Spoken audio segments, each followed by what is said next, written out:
निवाड़ी नगर के रामलीला मैदान में चल रही श्रीमद् भागवत कथा के तीसरे दिवस कथावाचक प्राची देवी ने कहा कि भगवान की साधना करते हुए अपने सदकर्मों से अपने जीवन को उज्जवल कैसे बनाएं। उन्होंने कपट रहित व्यवहार करने की प्रेरणा देते हुए कहा कि मन से दुष्ट प्रवृत्ति के मानव का अंत में बुरा हाल होता है। ऐसा दुष्ट मानव किसी के साथ भी छल कपट कर सकता है, इसलिए ऐसे मानव की संगति से दूर रहें। आपको बता दें कि रामलीला मैदान में चल रही श्रीमद् भागवत कथा के तीसरे दिन भक्तों की संख्या अधिक रही। अब चौथे दिन की कथा यानी दिनांक 15 जनवरी की कथा में भगवान श्री कृष्ण का जन्मोत्सव बड़े ही धूमधाम से होगा। प्रसिद्ध कथावाचक प्राची देवी ने सभी नगरवासियों से अधिक संख्या में भगवान श्री कृष्ण के जन्मोत्सव में शामिल होने को कहा। धर्म क्या है? धर्मा प्रोजित कैतवोत्र परमो निर्वत्सराणाम सताम।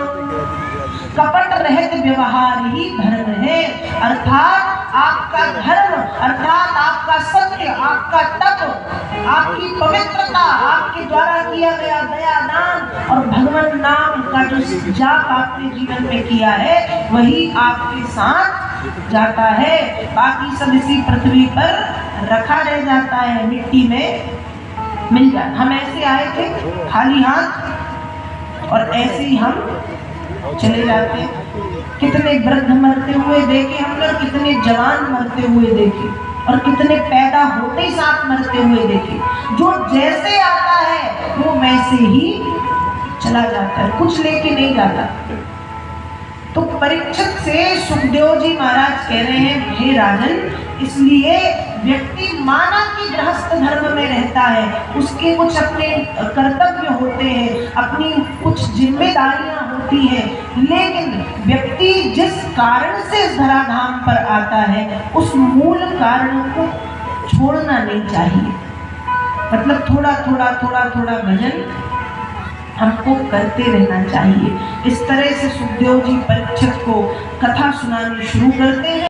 उत्पन्न करनी पड़ेगी, हमको हंसना खेलना कूदना मनोरंजन करना घूमना सब करना पड़ेगा, अपने कर्तव्य निभाने पड़ेंगे। क्यों? क्योंकि हम गृहस्थ धर्म में हैं। लेकिन हम गृहस्थ धर्म में ऐसे लिप्त होते हैं कि आए थे हरि भजन को औटन लगे कपास। भजन करने आए थे, भजन छोड़ के हम सब करते हैं, सब।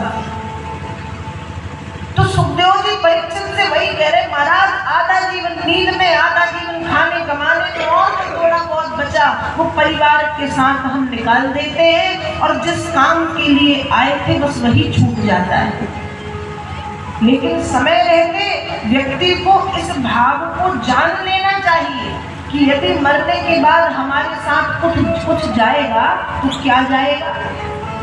धनानि भूमौ पशवश्च गोष्ठे नारी गृहद्वारि सुता श्मशाने देहश्चितायां परलोक मार्गे धर्मानि गो गच्छति जीव एका। मोह यही विषय है ना। तो ऐसा कौन सा विषय है जिसमें व्यक्ति का आधा जीवन बीत रहा, उसके बाद भी व्यक्ति की तृप्ति नहीं हो रही। क्रोध हम ज्यादा समय तक कर नहीं सकते, लोभ रहता है लेकिन ऐसे तो नहीं रहता, काम भी लंबे समय तक नहीं रहता, मोह भी लंबे समय तक नहीं रहता। तो ऐसा कौन सा विषय है जिसमें व्यक्ति अपना आधा जीवन बर्बाद करता है और उसको पता भी नहीं चलता और तृप्ति भी नहीं मिलती।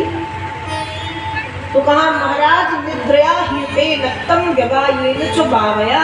वो विषय है निद्रा। निद्रा मतलब नींद। एक ऐसा विषय है जिसमें हम आधा समय, यदि हमारी उम्र 100 वर्ष है तो 50 साल तक सोते, 60 साल उम्र है 30 साल तक सोते, 50 साल उम्र है तो 25 साल, आधा समय सोते हैं। 8 घंटे 7 घंटे 10 घंटे मिला जुला के आधा जीवन हम नींद में निकाल देते हैं। अब दिन हुआ, दिनाचार थे हया राज। महाराज जैसे ही दिन हुआ तो फिर हमको क्या दिखता है? हाय धन हाय धन हाय धन। क्यों ना दिखे, दुनिया धन से ही चल रही ना। बच्चों को पढ़ाना तो धन चाहिए, खुद कोई काम करना तो धन चाहिए, भोजन कराना करना तो धन चाहिए, अच्छा पहनना तो धन चाहिए, घूमना तो धन चाहिए, अच्छे से रहना तो धन चाहिए, कोई पुण्य के धर्म के काम करवाना तो धन चाहिए।